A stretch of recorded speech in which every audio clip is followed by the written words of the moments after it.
Salam merdeka, selamat sejahtera, makmur bahagia, saudara-saudaraku sebangsa dan setanah air, seluruh rakyat Indonesia. Bersama ini kami, Lembaga Kedaulatan Rakyat Indonesia, atas nama seluruh rakyat Indonesia, menyampaikan pandangan dan pendapat tentang Nasakom sebagai penyatuan kekuatan nasionalisme Indonesia.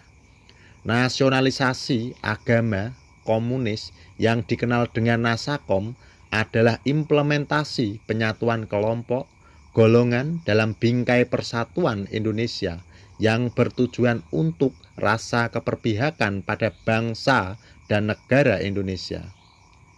Jika ditelaah lebih jauh, Nasakom itu sendiri adalah pengejawantahan makna Bhinneka Tunggal Ika Tanhana Dharma Mangroa, yang berarti berbeda-beda tetapi dharmanya tetap satu untuk Indonesia dan tidak mendua.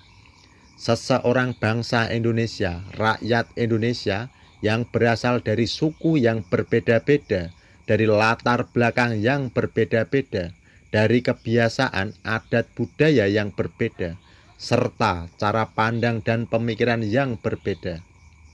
Semua memiliki kewajiban satu dharma untuk bangsa dan negara Indonesia dengan satu falsafah hidup yang disebut Pancasila sebagai sumber hukum dari segala sumber hukum di Indonesia. Nasionalisasi adalah penerapan tindak pelaksanaan satu tujuan untuk kepentingan bangsa Indonesia dan negara Indonesia. Agama adalah organisasi yang bermerek dan menawarkan aturan yang dibuatnya, dan ibadat adalah tindakan personal yang bersifat privasi dalam rangka interaksi kepada Tuhan Yang Maha Esa tanpa ikut campur dalam urusan tata kelola negara Indonesia dan tata kelola pemerintahan negara Republik Indonesia. Dengan kata lain, memisahkan urusan ritual individual kepada Tuhan Yang Maha Esa tanpa harus mempolitisir Pancasila dan menggunakan hukum-hukum agama yang bersifat kelompok, golongan ke dalam hukum negara Indonesia, maka sebenarnya Nasakom itu sendiri menjaga nilai-nilai sakralisme agama agar nilai-nilai agama tetap suci sebagai jalan menuju kepada Tuhan Yang Maha Esa dan tidak dipengaruhi politik dan kekuasaan. Tidak seperti sekarang yang terjadi, agama dijadikan alat politik untuk mencapai kekuasaan, untuk menguasai negara Indonesia yang akan berpotensi menimbulkan pertikaian antara golongan agama. Dan terbukti pemberontakan yang dilakukan oleh kelompok-kelompok agama seperti PRRI, Permesta, DITII, PKI, dan terjadinya tindak kekerasan terhadap orang di luar kelompoknya dengan alasan jihad.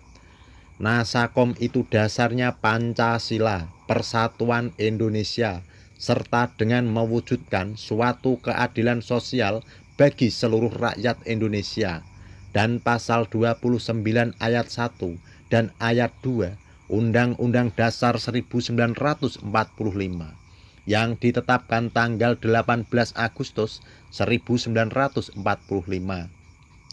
Komunis dari kata komunal atau komunitas, membentuk suatu kelompok di berbagai bidang untuk tujuan menguntungkan kelompok yang dibentuknya. Maka daripada itu, Nasakom berfungsi melebur kelompok-kelompok tersebut dalam nilai kebangsaan yang utuh dalam satu keluarga besar bangsa Indonesia. Maka paham komunal, komunis, yang dalam komunitas-komunitas berbentuk ormas, yang nyatanya banyak terjadi kerusuhan antar ormas yang banyak menimbulkan korban. Sedang mereka tidak paham bahwa komunitas tersebut adalah komunis. Bahkan orang-orang komunitas sering berteriak PKI terhadap orang lain. Padahal komunitas yang bermerek sama saja Partai Komunis. Maka saudara-saudaraku, jangan mudah dibodohi dengan istilah-istilah yang akhirnya bisa diadu domba. Jangan takut dikatakan dituduh PKI karena PKI tidak beranak dan PKI sudah dibubarkan. Nasakom adalah indium satu tekad berkebangsaan sebagai bangsa Indonesia senasib sepenanggungan untuk mewujudkan keadilan sosial bagi seluruh rakyat Indonesia.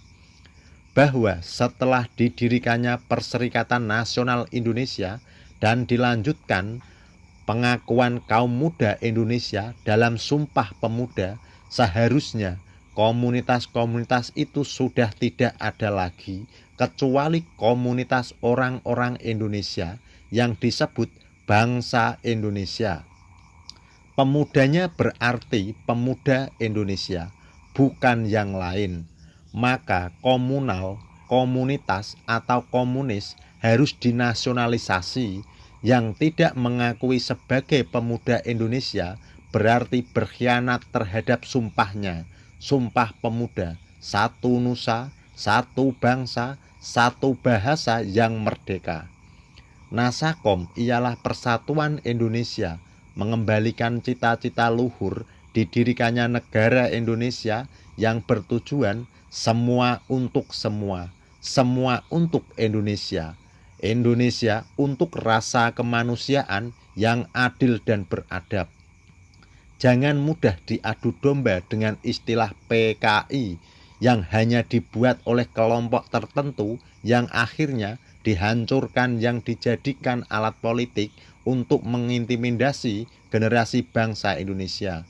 Untuk generasi muda Indonesia, jangan mudah diintimidasi. Bangkitlah, bersatulah saudara-saudaraku.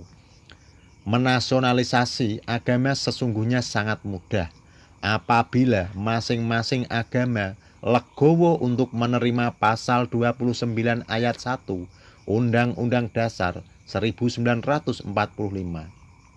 Negara berdasarkan atas ketuhanan yang Maha Esa, artinya menuju Tuhan yang lebih dari satu, karena arti Maha adalah lebih. Kata Esa, banyak orang yang mengartikan satu, maka Maha Esa artinya lebih dari satu. Pasal 29 ayat 2 Undang-Undang Dasar 1945.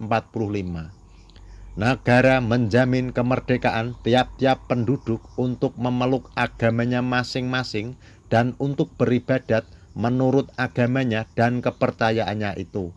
Maksudnya, menjamin orang per orang untuk beribadat kepada Tuhannya masing-masing, berarti lebih dari satu, dan bukan beribadat kepada ormasnya. Dan juga tidak berebut mana yang lebih benar serta tidak mempengaruhi yang lain untuk ikut jalannya. Justru ormas-ormas agama akan bisa menimbulkan perpecahan karena ormas-ormas agama mempunyai tujuan yang berbeda-beda serta kepentingan yang berbeda-beda pula, dan bisa terjadi benturan antar kepentingan walaupun agama sekalipun. Ormasnya bisa saling berbenturan. Semua faktanya sudah jelas. Komunis dari kata komunal atau kelompok menjadi komunis, menjadi isme atau ajaran dilakukan dengan cara berkomunitas, sebetulnya bukanlah salah karena setiap orang pasti punya komunitas. Contoh, pedagang sayur, pedagang buah membentuk komunitas itu tidak salah. Namun yang salah adalah komunitas yang diormaskan dengan ada namanya, ada benderanya, dan ada tujuan ormasnya. Masing-masing ormas kepentingannya berbeda-beda dan masing-masing ingin menjadi yang paling besar dan paling kuat, maka akan terjadi benturan ke arah saling ingin menguasai yang kemudian akan terjadi bentrokan. Contoh, bentrokan antar geng motor, bentrokan antar supporter dan lain-lain. Masing-masing ormas pasti akan bangga untuk mengibarkan bendera ormasnya, baik itu ormas politik, ormas agama, atau ormas kepemudaan yang akhirnya menenggelamkan bendera kebangsaan kita, dan itu fakta. Antara bendera merah putih dan bendera ormas atau partai lebih banyak berkibar bendera ormas atau partai, sehingga yang dikenal bukan bendera kebangsaan kita, namun yang muncul kebanyakan bendera ormas atau bendera partai. Menghilangkan komunis itu mudah, asal mau menerima Sumpah Pemuda dengan legowo, berarti kita satu nusa, satu bangsa, satu bahasa.